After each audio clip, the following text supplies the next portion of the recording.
Syria सुर्खियों में है और दुनिया खौफ में। इसकी वजह यह है कि जंग के बादल हैं कि छटते नहीं।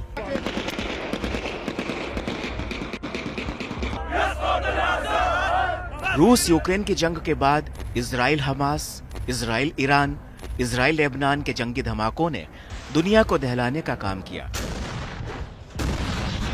तो अब सीरिया नाम के देश ने सबको सरप्राइज कर दिया है।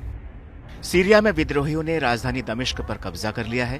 विद्रोहियों ने राष्ट्रपति बशर अल असद की 24 साल पुरानी सत्ता को उखाड़ फेंका है।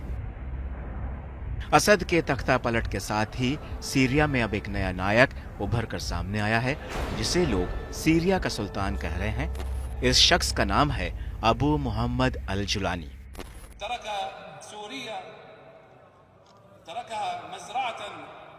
जुलानी के खौफ से राष्ट्रपति बशर अल असद देश छोड़कर भाग गए और अब सीरिया की कमान जुलानी के हाथ में है। सीरिया में तख्ता पलट को अंजाम देने वाला अबू मोहम्मद अल जुलानी विद्रोही गुट HTS सीरिया का चीफ है। जुलानी की हैसियत, कैफियत, दहशत और ताकत का अंदाजा इसी बात से लगाया जा सकता है कि अमेरिका ने साल 2017 में जुलानी पर 84 करोड़ 67 लाख रुपए का इनाम घोषित किया था। तो आइए अब तफसील से जानते हैं कि आखिर कौन है अबू मोहम्मद अल जुलानी।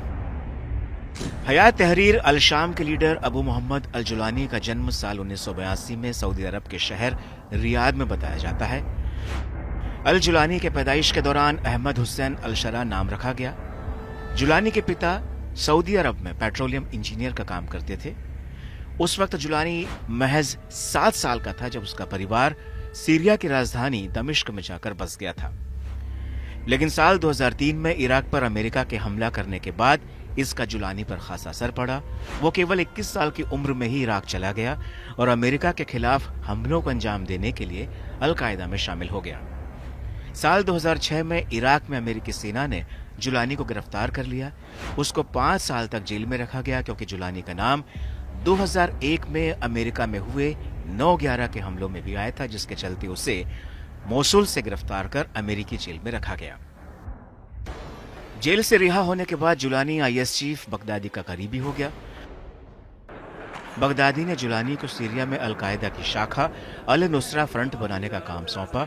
देखते ही देखते जुलानी का पहला संगठन सीरिया में विद्रोही इलाकों, खासतौर से इदलिब में अपना वर्चस्व बनाने में कामयाब होता चला गया।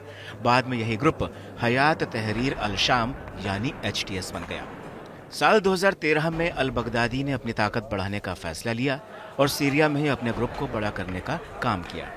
अप्रैल 2013 में अल बगदादी ने अचानक इस बात का ऐलान किया कि वो अल कायदा के साथ अपने सारे रिश्ते तोड़ रहा है और अपने संगठन का विस्तार अब सीरिया में ही करेगा।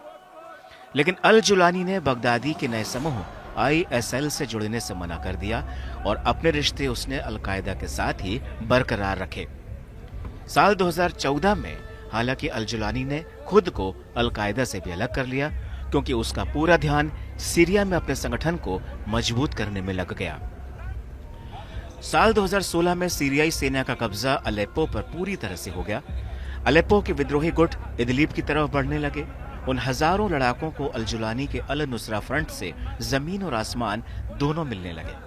अपनी बढ़ती ताकत को देखते हुए फिर जुलानी ने अपने ग्रुप का नाम अल नुसरा फ्रंट से बदलकर जबाह फतेह अल शाम कर दिया।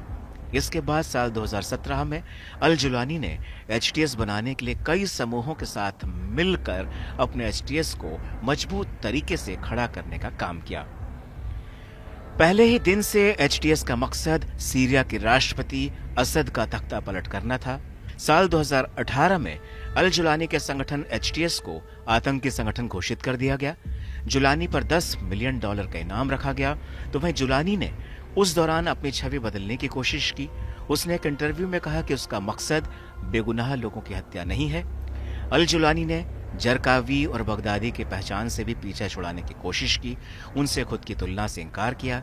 जुलानी ने कहा कि वो सीरिया में ऐसी सरकार चाहता है जहां की जनता अपना नेता खुद तय करे। अब बड़ा सवाल यह है कि रूस, ईरान के होते हुए सीरिया में जुलानी कितने वक्त तक बना रहेगा और क्या सीरिया की सूरत बदलने की नई जंग जुलानी जीत पाएगा?